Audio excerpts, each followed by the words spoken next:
नमस्कार मंडळी, मी रोहिणी तुमचं सगळ्यांचं स्वागत करते आपल्या चॅनलवरती. आणि आज सकाळी सकाळी एका छोट्याशा पिटुकल्यानं असं एवढं कामाला लावले. तर उंदीर एक आला होता, त्या उंदरानं बघू शकता तुम्ही तर कसं कट केलं, एकदम त्याचे दात जसं काही कात्री असल्यासारखे कट केलं हे प्लास्टिकचे डबे. आणि एका डब्याचं काम करून झालं तर दुसऱ्याची पण तयारी होती त्याची करायची, पण तो काही पूर्ण खराब नाही झाला.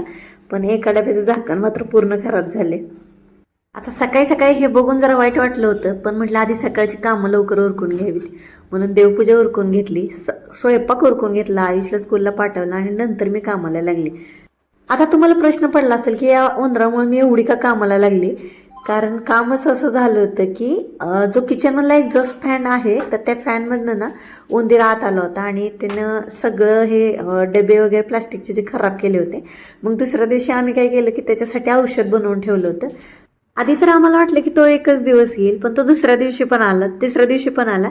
नंतर आम्ही आमचा एक्झॉस्ट फॅनच पॅक करून घेतला होता, तरी तो कुडतडून परत आत आला होता. मग आता तो काही थांबतच नव्हता. त्यासाठी 1-2 दिवस उपाय पण केले, पिंजरा वगैरे आणून ठेवला, तरी पण तो काही सापडत नव्हता. शेवटी फायनली लास्टला आम्ही शेवटचा उपाय केला त्याच्यासाठी. मेडिकलमध्ये झिंक फॉस्फेटचे 30 रुपयाला पावडर भेटते, तर ती पावडर आणली आणि त्याचे कणकीमध्ये मिक्स केली आणि त्याच्या गोळ्या बनवल्या आणि ती पिठात घोळवल्या गोळ्या आणि त्या किचनमध्ये सगळीकडे ठेवल्या होत्या. आणि उंदराने त्या खाल्ल्या आणि दुसऱ्या दिवशी तो किचनमध्येच मरून पडला होता. तसं तर आम्हाला त्याला मारायचं नव्हतं, पण तो हळूहळू ना सगळं नुकसान करत होता. डबा तर कुरतडलाच होता त्यानं, पण हळूहळू फ्रीजची वायर पण कुरतडायचं चालू होतं त्याचं. त्यामुळं मी काय केलं माहिती आहे का, सगळ्या किचनच्या ट्रॉल्या काढल्या आणि खालून आधी झाडून घेतलं सगळीकडनं. झाडल्यानंतर पुन्हा डेटॉलने साफ करून घेतलं. आधी ही खोलीनं ट्रॉल्या असं काढल्याचं म्हटलं पुसून पण घ्यावं, तर त्या पुसून घेतल्या आणि बाकीच्या ज्या ट्रॉल्या आहेत त्या डेटॉलने चांगल्या पुसून घेतल्या. आता तसं बघायला गेलं तर तुम्ही कमेंट करत होता की हे घर स्वतःचं आहे का, तर आम्ही अजून तरी रेंटनीच आहे. आणि आपलं घर रेंटचं जरी असलं ना तरी साफसफाई टापटिपपणा असलाच पाहिजे घरामध्ये, कारण घरापासून ऊर्जा भेटते आपल्याला, पॉझिटिव्ह ऊर्जा, निगेटिव्ह ऊर्जा. त्यामुळं इथं मी साफसफाई करून घेतली आधी आणि अँटीसेप्टिक लिक्विड टाकले आधी. त्याच्यानं सगळं पुसून घेतलं किचन. आणि तसं बघायला गेलं तर गावावरून आल्यानंतर माझी साफसफाई तर झाली होती, पण परत एकदा मला साफसफाई करायला लागली. एवढ्याच्या उंदराने मला चांगलंच कामाला लावलं होतं. पण इथं साफसफाई केल्याशिवाय माझ्याकडे ऑप्शन नव्हता, कारण इथे एक्सक्यूज काही देऊ शकत नाही. कारण ते जे औषध आपण ठेवलं होतं ना, तर ते औषध जरा विषारी असतं ना, त्याच्यामुळं रिस्क नको उगाच, म्हणून मी साफसफाई करून घ्यायला चालू केली होती. आता इथं सगळीकडे झाडू मारून आणि अँटीसेप्टिक लिक्विडने ना सगळं पुसून तर झालं होतं आपलं. आणि ह्याच्यानंतर मला अजून भांडी घासायची होती, जी आपली काही किचनच्या ट्रॉल्यांमध्ये पण बरंच त्याने औषध नेऊन ठेवलेलं दिसत होतं. तर त्या ट्रॉल्यामधली सगळी भांडी काढली होती मी आणि सगळी भांडी घासून घेतली. तरी बरं आयुष शाळेत गेलाय, नाही तर सगळ्या भांड्यासोबत खेळत बसला असता, नाही तर मला मदत करतो म्हणून भांडी माझ्याकडनं घेऊन गेला असता वाळत घालायला. पण त्याची लुडबुड नाही आहे आता, तो नाही म्हणून मी जरा फास्ट कामाला लागले होते, तो यायच्या आधी सगळं उरकायला पाहिजे म्हणून. तर आता इथं चटई अंथरून आधी एक एक करून सगळी भांडी इथं पालती घालून घेतली होती वाळायला. आता ही भांडी जर घासली नसती ना, प्रत्येक भांडं घेताना असं मला वाटलं असतं की हा अरे धुवून घ्यायला पाहिजे, धुवून घ्यायला पाहिजे. तर आता एकदमच सगळे धुतलेत, त्यामुळे आता काय असं वाटणार नाही, उंदीर पण काय आता परत येणार नाही. आता एक एक करून सगळी भांडी घासून झाली होती. नंतर आता किचनच्या ट्रॉल्या ज्या होत्या ना त्या पण अँटीसेप्टिक लिक्विडने पुसून घेतले आणि प्रॉपर पेपरने मी नंतरले ट्रॉल्यांमध्ये. आणि आता हे सगळ्या ट्रॉल्या व्यवस्थित लावून पण घेतल्या. आणि जेव्हा आपल्या फ्लॅटचं पोझिशन भेटेल ना, तर तेव्हा मी सगळं डिटेल तेव्हाच मी तुमच्यासोबत शेअर करीनच. आणि आता आयुष सकाळी स्कूलला गेल्यापासून माझं काम चालू होतं, त्याची परत यायची वेळ झाली तरी पण माझं अजून कामच चालू आहे. आता तसं बघायला गेलं तर सगळं काम झाले, फक्त भांडी सुकलेली आपल्याला लावून घ्यायची. पण आता मला पण खूप भूक लागली, आयुष आली की काहीतरी बनवेन दोघांसाठी. पास्ता बरं बनवायचं. आता पास्ता तर बनवायचा आहे, पण ह्याच्यामध्ये ना हेल्दी ऑप्शन असावं म्हणून दिसानूचा हा पास्ता मी घेतला आहे.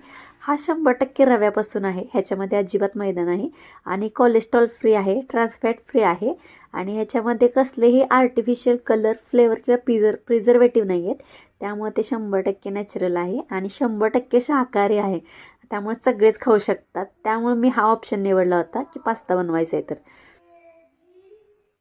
चला मग पटपट बनवून घेते पास्ता. आधी पाणी गरम व्हायला ठेवलं, त्याच्यामध्ये मीठ टाकलं आणि थोडंसं तेल टाकलं आणि मग त्याच्यामध्ये पाणी उकळल्यानंतर मग त्याच्यामध्ये पास्ता टाकला. तर आयुषने एखादी डिमांड केली आणि तो मी पदार्थ बनवायचं म्हटलं तर मला ना तसं आहोंची कधी भीती नाही वाटत, पण आयुषचं खूप प्रेशर असतं. कारण त्याला एखादा गोष्ट नाही आवडली तर तो स्पष्ट तोंडावर सांगतो की मम्मा हे मला आवडलं नाही किंवा हे चांगलं नाही झालं. त्यामुळं मला थोडं प्रेशर होतं पास्ता बनवताना. आणि लास्ट टाईम मी व्हाईट सॉस पास्ता खाल्ला होता आणि त्याने तीच चव इमॅजिन केली होती. त्यामुळे मग मी म्हटलं आता तोच बनवूया. तर सगळ्यात आधी बटर घेतलं होतं आणि बटर चांगलं मेल्ट होऊ दिलं आणि त्याच्यामध्ये 1 चमचावर ना मैदा टाकला होता मी आणि या बटरमध्ये हे मैदा चांगला भाजून घेतला होता. आता हे बनवताना तुम्ही म्हणाल की मैदा टाकले, पण आयुषच्या टेस्टसाठी मला इथं ऑप्शनच नव्हता. त्यासाठी मी मैदा आधी टाकून घेतला आणि छान असं भाजून घेतलं. ते पलीकडे उकळत होता आपला पास्ता तोपर्यंत. मम्मा काय बनवताय? पास्ता. किती वेळ आहे? थोडाच वेळ आहे.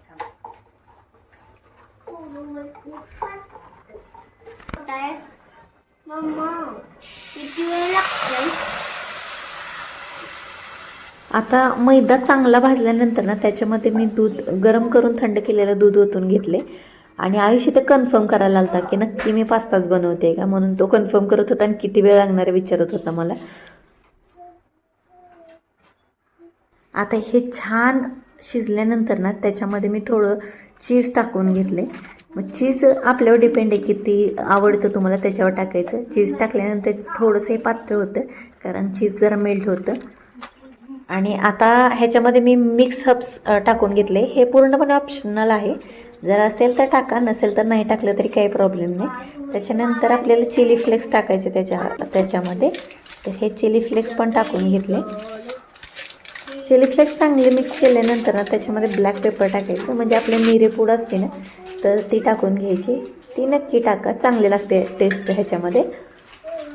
आता आपलं हे तर रेडी झाले. तर दुसऱ्या एका पॅनमध्ये ना मी थोडंसं बटर घेतलं आणि आपल्याला ज्या पाहिजेत ना त्या भाज्या सगळ्या कट करून घेतल्या. आधी लसूण बटरमध्ये परतून घेतला कारण त्याचा कच्चा वास यायला नको म्हणून. आणि तुमच्याकडे ज्या ज्या भाज्या आहेत घरामध्ये ज्या तुम्हाला आवडतात तर त्या सगळ्या ह्या बटरमध्ये परतून घेतल्या. आणि त्यातल्या त्यात जरा कलरफुल असल्या म्हणजे दिसायला पण चांगलं दिसतं. मग थोडंसं मीठ टाकलं मी. चिली फ्लेक्स आणि मिक्स हर्ब जे होतं आपल्याकडे ते पण आत्ता या स्टेजला ह्याच्यावरती टाकून घ्यायचं आणि हे छान वाफलू द्यायचं. आणि जास्त पण आत पुढं जाऊ द्यायचं नाही, पण चांगले मऊसूत होईल इथंपर्यंत शिजू द्यायचं. आणि मग त्याच्यानंतर ही सगळी भाजी जो आपण व्हाईट सॉस बनवला आहे त्याच्यामध्ये मिक्स करून घ्यायची.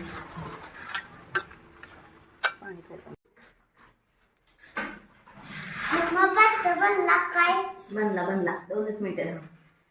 ठीक आहे.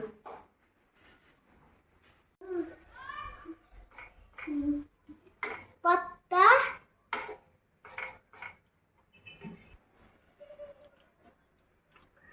चालू होती, चित्तात लागत होती, चित्तात. मम्मा मम्मा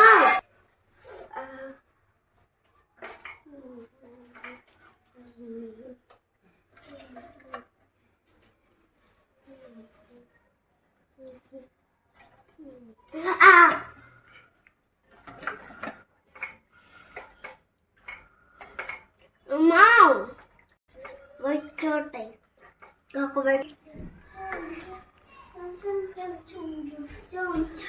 आलो किती आणायचे होते?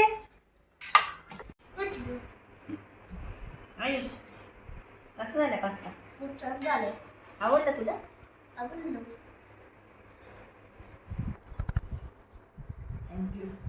आता आयुष साहेबांना तर हा पास्ता खूप आवडला होता आणि आवडला तरच तो आवडला म्हणतो, नाही आवडला तर तो स्पष्ट सांगतो की मला हे नाही आवडलं म्हणून. आणि त्याने तो आवडीनं पण खाल्ला. प्लस खाताना पण काटे चमचे पाहिजे, हे पाहिजे असं पण चालू होतं त्याचं. तर आजचा हा व्हिडिओ कसा वाटला ते कमेंटमध्ये मला नक्की सांगा. व्हिडिओ आवडला तर लाईक, शेअर आणि सबस्क्राईब करा.